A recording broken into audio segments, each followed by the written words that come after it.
Hello everyone, welcome to Hindu Center of Atlanta's weekly spiritual learning. Today we are joined with Acharya Brahmadevji. Acharya is delivering a lecture on the series Overview of Vedic Hindu Scriptures and Allied Texts.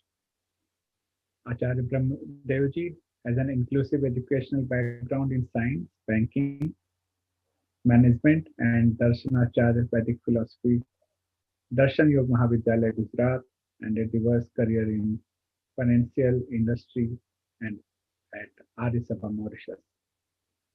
He has been a key resource person for Arya Sabha Mauritius on the universal Vedic values, yoga and meditation, and on interfaith and intercultural dialogue at various national and international forums. The Mauritius Council of Religions, Arya Pratinidhi Sabha America, Greater Atlanta Vedic Temple, and Hindu Center of Atlanta Yoga and Meditation Center in Cumming. He is author of numerous insightful articles on Vedic philosophy and contemporary issues in English and French. Over to Acharya. Om Namaste ji, welcome everybody. Let's bring our mind to focus. Sit down straight with the back, the head, and the neck in one vertical line.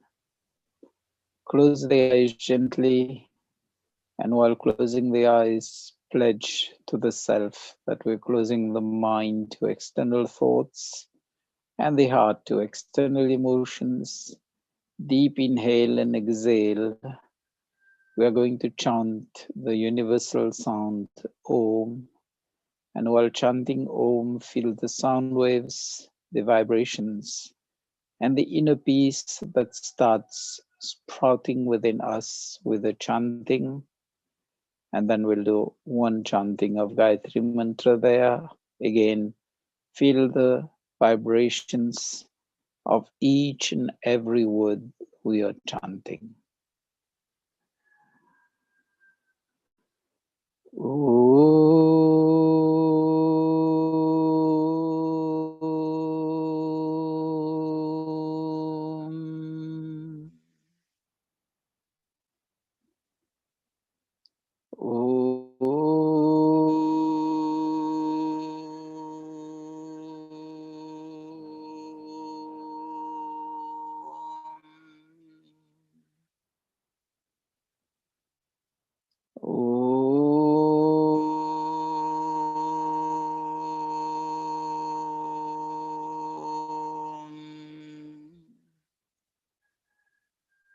Om Bhurbhuvah Swaha Tatsaviturvarenyam Bhargo Devasya Dhimahi Dhiyo Yona Prachodayat. Om Shanti Shanti Shanti. So namaste everybody and welcome to this series. In the last session we had an overview of the Vedas, the four Vedas, Rig Veda, Yajurveda, Samveda and Atharva Veda, as a combine of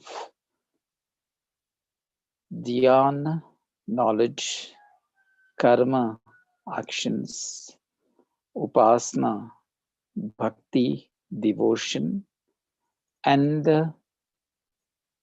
logic, science, vidyan. Along with that, we also saw the codification of various branches of knowledge from the Vedas by the rishis in terms of the Upaved, this, as we say, the text developed by the rishis based on the Vedas, like Ayurveda is for medicine, Dhanurveda is military science, Gandharva Ved is music, Shilpa Ved is mechanics and architecture. Then we have the other topics like articulation and pronunciation, which is shiksha. And the example is, if I take a word in English, it would be sheet and shit. A sheet of paper, if wrongly pronounced, it gives another subject matter. Then there's Chand Prosody, which is about metering in words and which creates the intonation, the vibration, especially with Ved mantras. Then Vyakaran is grammar, we have etymology of words, we have astronomy, we have the rituals and other things. But what is more familiar to us is about the Upanishads, which is about spiritual sciences. Then we have the darshan, which is philosophy, and leading us to philosophy is also the Nyaya darshan, which is all logical, telling us to be logical in whatever we do, in whatever we understand about philosophy, about dharma, about religion, or about anything that we do. Then we have Manusmriti, which is also very widely known as the universal code or law. We have the Kautilya Arthashastra, which is the basis of economics. And we have the famous in text in politics, which is Chanakya Niti. Today we'll be looking more into that would be the last part of this series. That would be the epics. And brightly as we have it,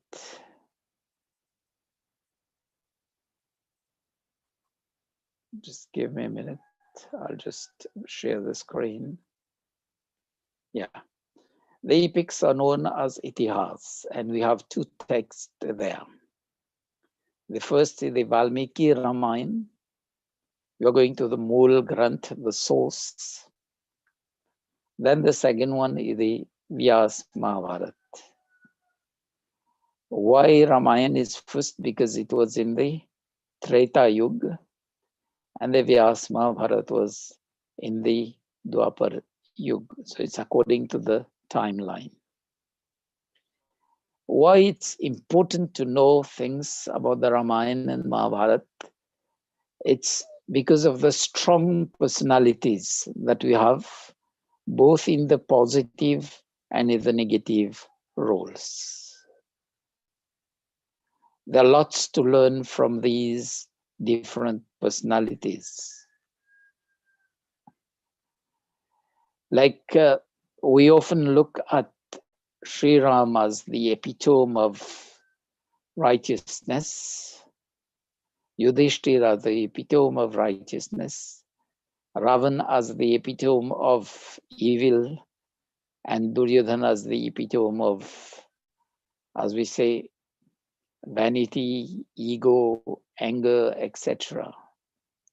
But there are so many things to learn even from their lives to avoid the pitfalls. Otherwise, we'll also suffer the same fate. I think the beauty of it is when we are taught literature in schools, we don't realize that the literature, learning of literature is learning about personalities, analysis of the various roles, and also it gives us a very bright way of looking at things, even learning from people with negative roles. So I'll just be brief and looking at probably the various aspects of dharma, because the Ved, Upaved, and all the Upanishad, Darshan, Shastra leads to the ethics in life, dharma, artha, kama, moksha. And dharma being the basis, righteous living, which will lead us also to whatever we do for our earnings would be in the righteous path, and whatever way we'll enjoy life would be also on the basis of dharma, righteousness. And this is what is going to lead us to moksha. There's no magic formula to go into mukti and moksha. It's all based on dharma at every point or every single second in our life. So let's look at the applications of dharma in terms of, I'll take it from the Yoga Darshan first, yama niyama. So the first niyam would be ahimsa, then satya, asteya, brahmacharya, parigraha. Let's shoot an example of it to better understand that's in life. When we talk about ahimsa, if we go into the Mahabharata, we'll find the episode of Krishna warning Shishupal. He says, I'll be bearing 99 of your insults, but the 100th one, I'm not going to forgive you. He's practicing non-violence, but it's not a blanket or blank note given as ahimsa. There's a limit to that. When we have to stand to protect life, to protect ethics, especially to protect people who are ethical in life, then if we have to cross the line and use some degree of violence, that is duly authorized in dharma. So ahimsa, the blanket cover, when somebody strikes on the, say, right cheek, you give the other cheek. That is not the case. Because even the Veda has one word, manu. And manu is seen as anger towards the evil, not the evildoer. And we have that also in the Ramayana. Ram stands against Ravan, but once Ravan falls, he has full respect and asks Lakshman to go and learn the good things that Ravan has to teach. It was only compassion after that. Then if we look at Satya, truth, the life of Sri Ram and the life of Sri Yudhishthira are the examples there. Once a word is given, they follow it, and they keep to the framework of ethical living throughout. If you look at the other tenet of Yam, asteya, non-stealing, we learn it, what occurred, what was the fate of Ravan after he kidnapped Sita. So that tells us the importance of not to steal. And stealing is to be understood as not only physical things, but also things that we can't feel or we can't touch. Like in the modern world, I would take the example of probably downloading software which has a license and using a cracked version, or quoting somebody without putting the proper references. That is a subtle way of stealing. So it's best to avoid all the things because these add to our karma. The more we are on the positive karma, the more it's good for us. And the more we stay away from bad karma, that's the best for us because, as I said, karma is the basis of everything. And so far as we are guided with dharma, we have nothing to worry about. Even the inner voice is at peace with us. Then look at brahmacharya, celibacy, and learning. The princes Ram, Lakshman, Bharat, and Shatrughna go to the Gurukul to learn. And the Gurukul system had a learning system where it was only using the knowledge, teaching the knowledge as applied in day-to-day life. That's why they came out of the school as brilliant people, respecting dharma, but also very sharp in decision making, very sharp even in military science, very sharp in philosophy, and that shows they were all rounders. And if you look into the learning phase uh, of brahmacharya as celibacy, this is the episode of Krishna. When he desired to have a child, he was observing celibacy, and he observed that for a period of 12 years before begetting a son. And if we look at the birth of the four princes in Ramayana,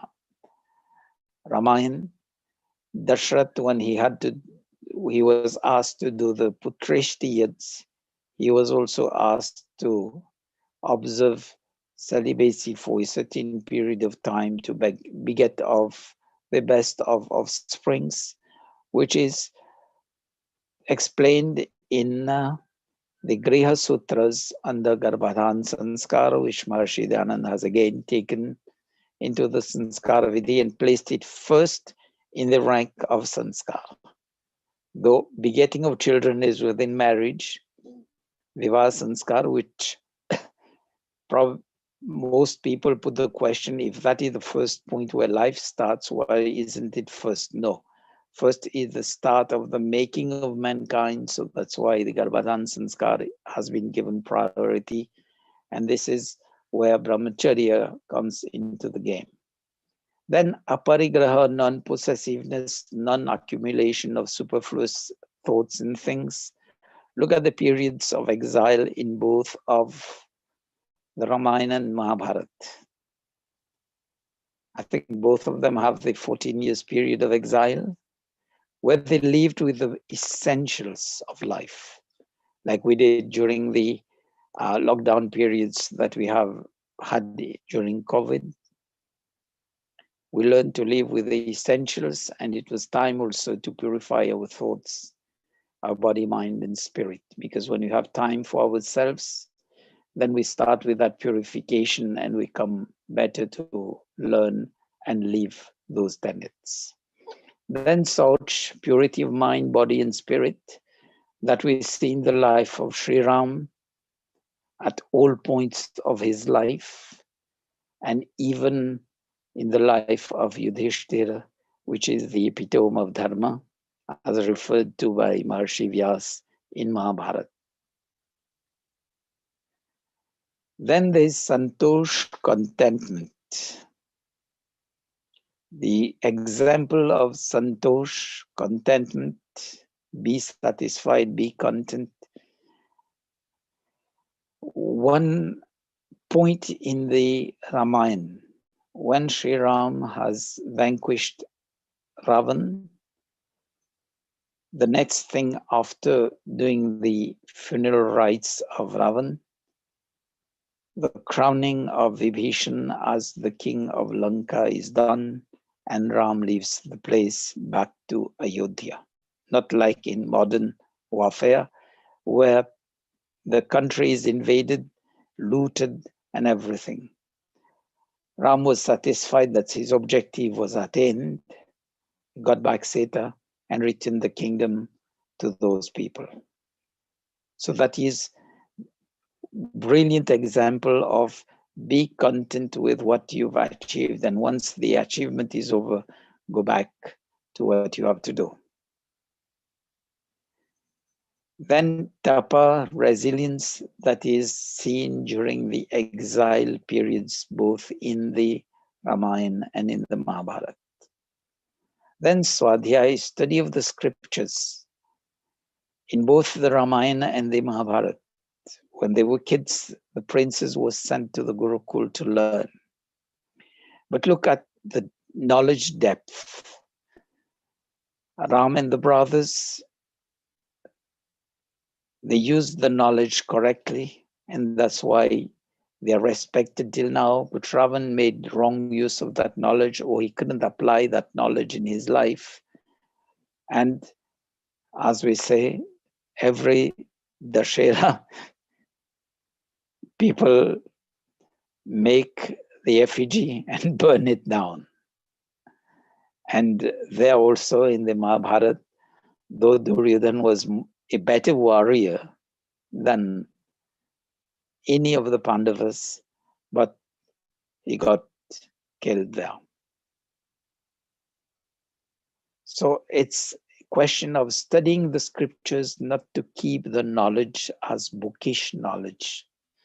Otherwise, libraries are the best learned things that exist in this universe. But to what use? It can't use that knowledge. Let's not be like books.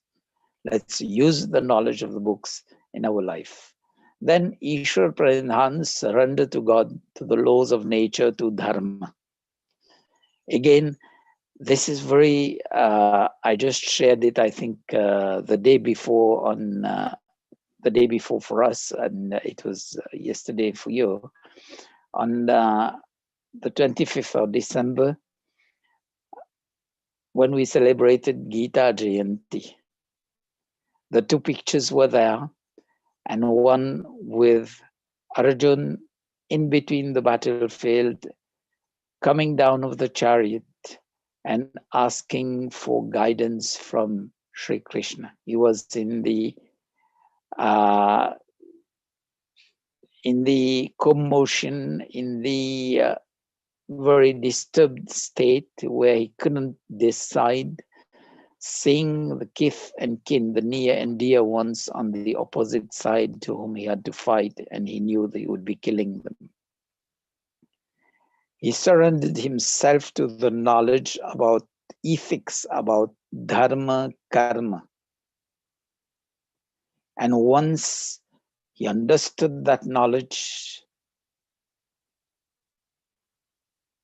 he was ready to go on his karma. And what happens is Krishna becomes the charioteer of his karma, leading him to victory. That's what Ishwar Pranidhan is about. If we surrender to God in terms of surrendering to whatever be the teachings in the Vedas, unfolded by the rishis, and up to the last which we have is the Gita, unfolded by Maharshi Vedyas, surrendering to the laws of nature, respecting the creation, respecting the whatever we learn as physical sciences for the welfare of everybody, will live a very brilliant and fruitful life. Now let's look at it from the other way, which the rishis have told us about ethical living, which is about the 10 tenets of dharma. The 10 tenets of dharma is given in the shlok Dhriti Kshama Damosteyam Shaucha Indriya Nigraha Di Vidya Satyam Akrodha. So it says Dhriti, patience. I refer to that there. The example of Sri Krishna dealing with Shishupal, bearing the insults 99 times, but then 100th time, Sri Krishna went into action. Dhriti is also seen in the life of Sri Ram, being patient everywhere. And it shows that once that he forgot that, and he surrendered to the demand of Sita, look, chasing the golden deer, that gave the other twist or the turn to the Ramayana. And patience is also seen in the life of Yudhishthira.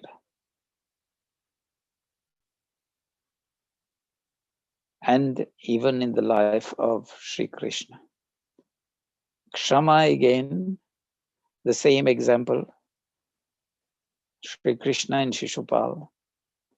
Kshama in terms of the respect that Sri Ram has for Ravan once he's fallen. And look in the Mahabharata also, for everybody that was fallen, the funerals were done with all the honors. Then Dhamma fortitude. Dhamma is self-control. Self-control is seen as, let's take the example as people live it nowadays, surrendering to any temptation. When Surpanakha comes to Sri Ram disguised as a beautiful lady, Sri Ram doesn't surrender to the beauty of that lady. And when that lady goes to Lakshman and starts pestering Lakshman, Lakshman just cuts the nose. Asteya, non-stealing, non-covetousness. I did with that when we were dealing with Yam Niyam, the episode of kidnapping of Sita by Ravan, and he had to bear, as we say, the boomerang of karma. Such purity of mind, body, and spirit that we can learn by studying the life of Sri Ram and Yudhishthirji in both of these texts. Then we go to Indriya Nigraha, control of the senses. One example, which already I dealt with, was Surpanakha coming to Sri Ram and Lakshman, and she was just shunned. That shows the commitment to their purpose in life. Then these, the discriminating intellect that can be referred or learned by the reaction of Vibhishan, always insisting with Ravan to return Sita with all the Johanas to Ram. And when Ravan didn't comply to the suggestions, or he didn't learn his lesson, and he threw Vibhishan out, Vibhishan went to seek refuge with Sri Ram. So that is the power of the discriminating faculty of the mind to choose between right and wrong, to choose the correct course of action, karma, and not to go against what is righteous karma, which in Sanskrit is akarma. Then vidya, right knowledge. That is seen in the Valmiki Ramayana when Sri Ram met Lakshman for the first time and describes or gives a whole set of shloks to Lakshman describing Hanuman as a very fine intellectual with full knowledge of the Vedas and other Shastras, very humble in though with that level of knowledge. So that is seen there. And the right applications of knowledge by Sri Ram and Sri Krishna. That is Vidya. The Gita itself is an encyclopedia of knowledge on dharma, karma, and yoga. Unfortunately, people have split yoga in three parts there, but yoga is a combination of dhyan, karma, and upasana. Yoga means which unites, but unfortunately, people have misunderstood that and divided into three branches instead of integrating it, because yoga means uniting, joining, integrating. Then Satya, truth, again, I won't repeat, just to brush about that. The life of Sri Ram, and it's known as Raghugul Reet Sadat Saliyai Pran Vat Jai Par Vachan Na Jai. And it was always being truthful to our words. Then Akrodha, I dealt with it, non-anger, but then there's the concept of Manu in the Vedas, which tells us never, never. Akrodha means when we are not angry, it's being not angry with the evildoer, but be angry with the evil. Otherwise, we'll let the evil filter down in our life. And when we are fighting the person who is doing evil, It's all with the concept of Manu, that we are fighting the evil and to bring the evildoer on the right track.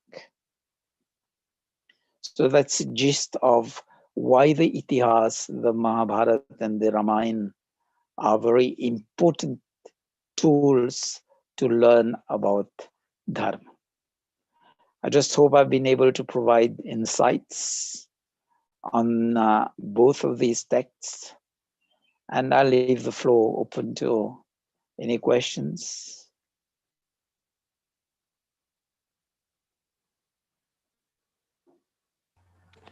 Yes, Namaste Ji. I'd like to ask a question, just to clarify a point, please. Yes.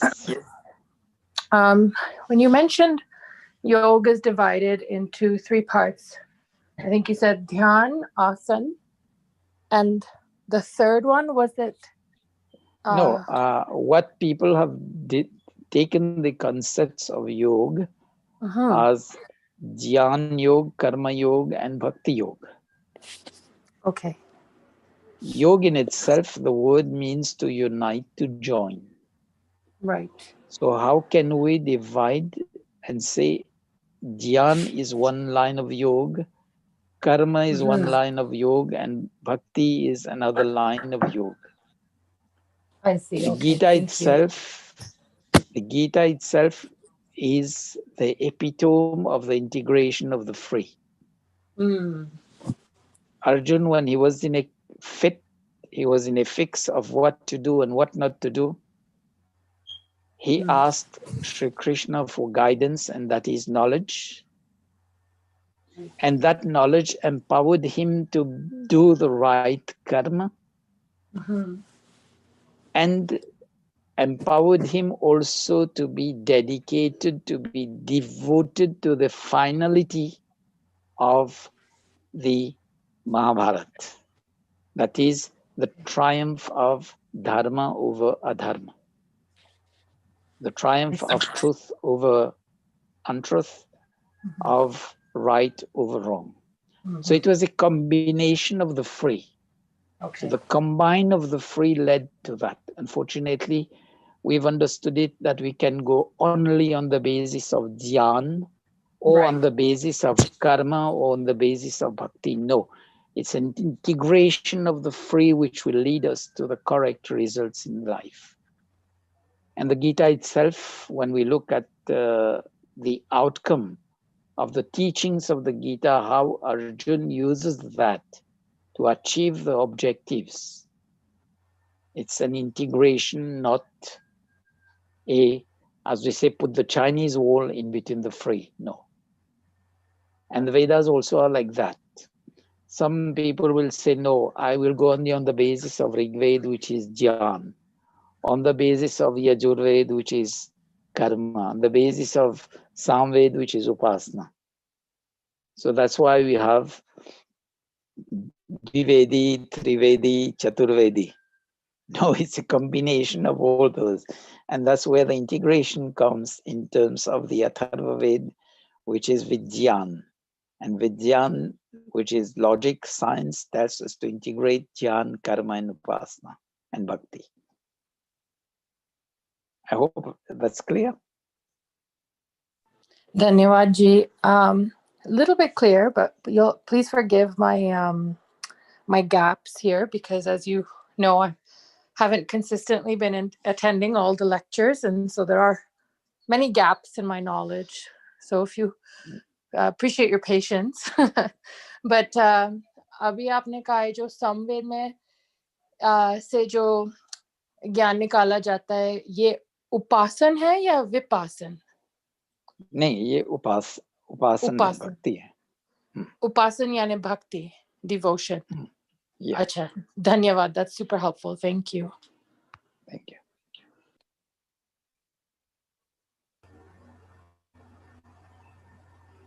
Thank you, Acharji, for your very insightful sermon today. Acharji will lead us for the end today.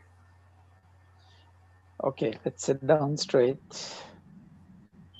And just remember, we had a dire year 2020. and it will be all over in this year.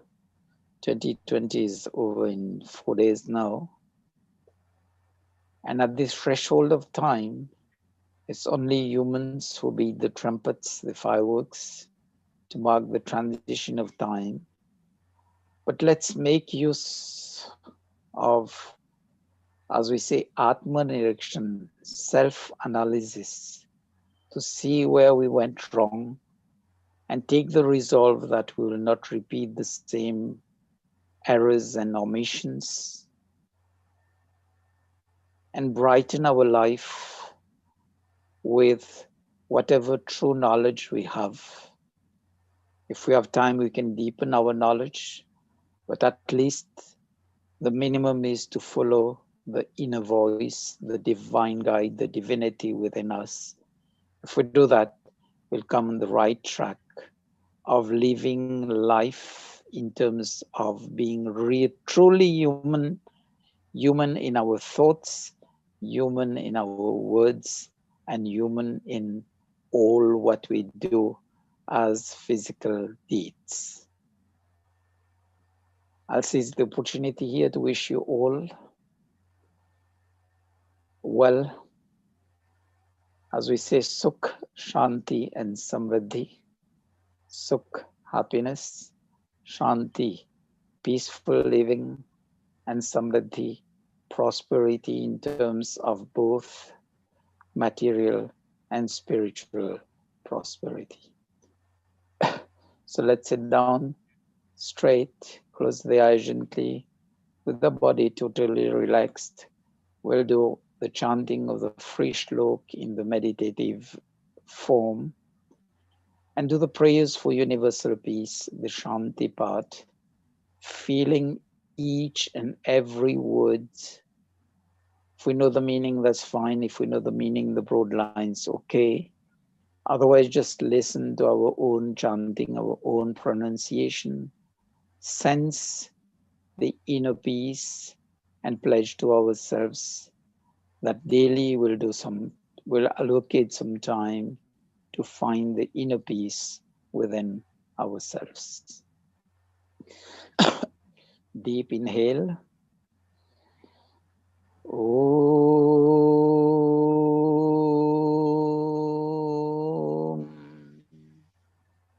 Asato Ma Sadgamaya Tamaso Ma Jyotirgamaya Mrityormamritam Gamaya. Sarve bhavantu sukhinah, sarve santu niramaya, sarve bhadrani pashyantu ma kaschit dukhabhag bhavet. Tvameva mata cha pita tvameva bandhoshcha sakha tvameva vidya dravinam tvameva sarvam Mama Deva Deva. Om Dyo Shanti Antariksham Shanti Prithivi Shanti Apah Shanti Oshadhayah Shanti Vanaspatayah Shanti Vishvedeva Shanti Brahma Shanti सर्वं शान्ति शान्तिरेव शान्ति साम शान्तिरेधि